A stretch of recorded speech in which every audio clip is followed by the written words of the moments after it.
Lulu, I'm interested to find out first how you tend to describe the music that you make. Is it sort of pop rock? Is it sort of folk pop? That is a good question that I am also trying to figure out the answer to. When I started writing it, it was just me alone in my room with a guitar. It was mostly through like COVID, and I was just learning how to play. I was like 12. And it came out very singer-songwriter because those are the tools that I had. Uh, but then as I started recording it, I feel like maybe it had like an undercurrent of Stone Temple Pilots type groove. I really love them. Especially like the bass lines. I was sitting with my bassist, I'd be there all night. I'm like, play it like they would play it. Um, and I guess maybe it's folk pop right now, but I want it to be folk rock for sure. Excuse me, who are some of the musical artists that influenced you when you were growing up? You talked just a little bit about it, but are there some other artists that maybe played a role in the artist you are today? There are so many. Most namely, probably Alex Turner from the Arctic Monkeys, because I fell in love with Arctic Monkeys, and then The Last Shadow Puppets, his side project, was my first live show. And I saw that and just like my worldview expanded. And I was like, I have to do this. I started playing piano, actually, was my first instrument because of him. Then I got into guitar. And so he sort of set me off on the musical journey. Um, but then Bruce Springsteen is like my number one idol of all time, probably. So he definitely influences me in every aspect, but definitely in live performances. I've only seen him I've seen him live 5 times in within the last. Only five.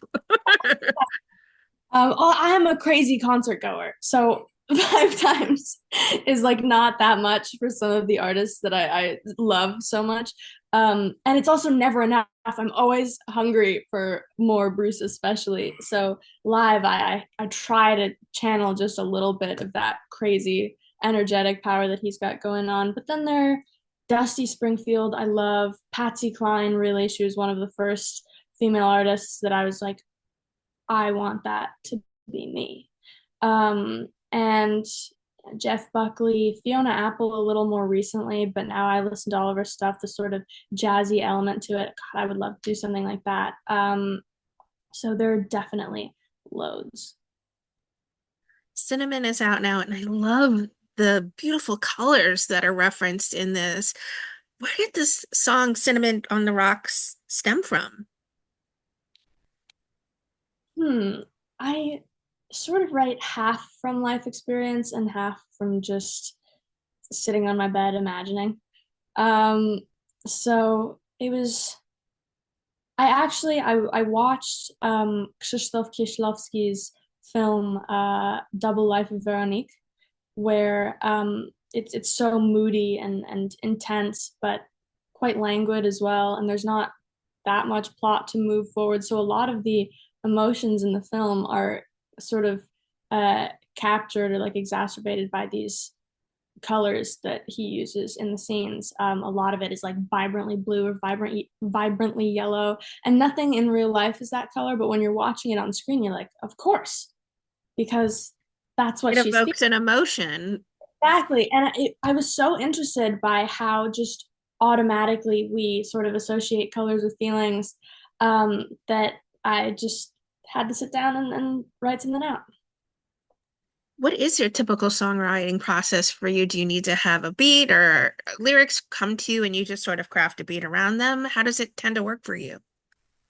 Um, I would say I'm more likely to have a hook of a song or something first, like lyrics wise, and then I'll go in with my guitar and figure out sort of the rest of it and mold it. I sort of mold them around each other. It's hard to do one without the other for me. Um, but recently I've actually been starting with guitar, and it's sort of changed the process a little bit for me. But it sort of depends. I don't really have like a proper songwriting process. How much of a hand then do you tend to have on the production side of the music that you make? I produce and record all of the songs myself. So I am definitely in that studio all day, all night with different musicians. And when I was starting out, my uncle, who is this super awesome rock and roll guy, like a Lemmy mustache, he's completely different energy from me.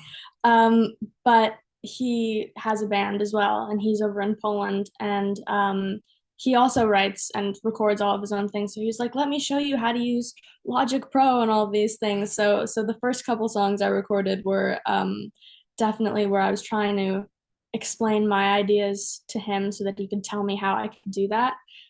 Which ended up being like the most helpful learning tool, other than even just the actual software, because it's so important to be able to like communicate your feelings and your vision for the song, especially to other musicians, and when you're playing live as well. So yeah, now it's just me in there. I'd be remiss if I didn't ask you about the title for your debut album, How to Hang Out with Friends Like Nothing's Wrong, which I think is a mood for everyone these days. Where it's mental health is still such like an important topic and a relevant topic, but you also don't want to like worry your friends too at the same time. Is that Absolutely. what's sparked the title for this album? Definitely yes, in part. And that's the song that the album was named after that will be out quite shortly, in the late fall. It was written just like peak COVID time, and I had just moved to a different city, and everything was different, including the weather, and it was suddenly snowy while all of my friends were in California, hanging out in the sun.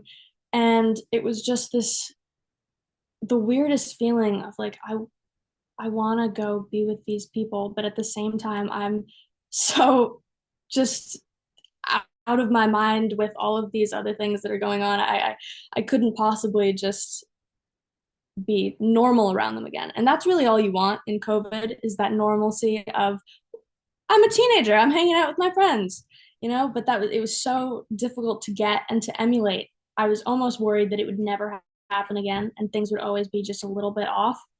Um, so that was kind of a fantasy of mine that I could just Google, how can I make everything normal again forever? Well, certainly Cinnamon is very evocative, and you've released six songs off of the album so far. Is there a favorite you have, one that holds a special significance for you? Hmm. I really like My Own Yellow Brick Road because it was the first song I wrote, and I wrote it for my dad. So that one's definitely a special one. The latest one before Cinnamon, Hit Lata, that was the first song that I wrote in Polish, actually, because I'm half Polish on my mom's side. So that was really special because it was the first song that I could properly share with my family that I have over there without having to translate it. So that was definitely really special. And then I got to watch it like take off on the radio charts over there. So every now and again, I have little cousins in Poland who will text me a photo of it that's like jumped a number higher. And they're like, Lila, look, I don't know if you have the Polish radio stations over there, but look, you're one higher. So it's really special to get to sort of connect in a new way, and share that part of my life with people in Poland. And hmm, they're all kind of special to me in different ways, especially because since there was that big learning curve, they're all quite different, and I learned new things through each part of them. So I can't quite pick out just one. It's like the most special. Will there be a tour or some live performances coming here shortly for the album? Oh my gosh, I can only hope. I just played the Troubadour again for the second time a couple weeks ago. I have this really special gig coming up in November, but I'm not allowed to say anything about it yet. Um, but keep your eyes peeled for that one. That one's going to be really, really exciting. And I have to go shoot a project in Europe for the next month. So I can't quite do anything here now. But when I will be back, there will be so much live performing. That is by far my favorite part of the whole experience. Is there an emotion or a message that you really hope with people that explore this album as a whole? Well, I think the album paints quite a picture of just adolescence now. Um, Especially not to keep harking back to the pandemic, but um, it was such an interesting experience to be growing up and having like your peak, most formative years in your bedroom. Like it was the part of your life where you're supposed to be out the most, just like interacting with peers and testing, new styles and new silly little slang words with people your age. It kind of got cut off from that. um so I think one of the most important things to me on this, that sort of has something to do with the album, is just to remember that we all get to be together now, and it's so special and so wonderful, and that used to never be something that I would appreciate because we were always all together. But we had that break, and I just think people should pay more attention to how good it is to all be on one world together. That's why I love live shows so much. You're all connected in this for this one purpose, for this one artist that everybody loves. Um, so yeah, I think the album says a lot about just togetherness. Well, speaking of post-pandemic, we're glad to hear that you're back to our screens here shortly.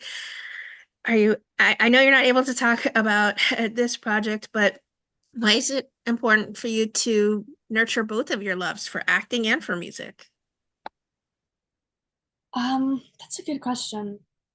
Just besides from how much I absolutely adore doing both, uh, they both help me in different ways to sort of get distance in my own life. Songwriting really helps to sort of, take a step back and explore my feelings. Um, and acting has a bit of a different approach where you get to find yourself in other characters. Um, so you kind of get to, they're both like sort of therapy, honestly.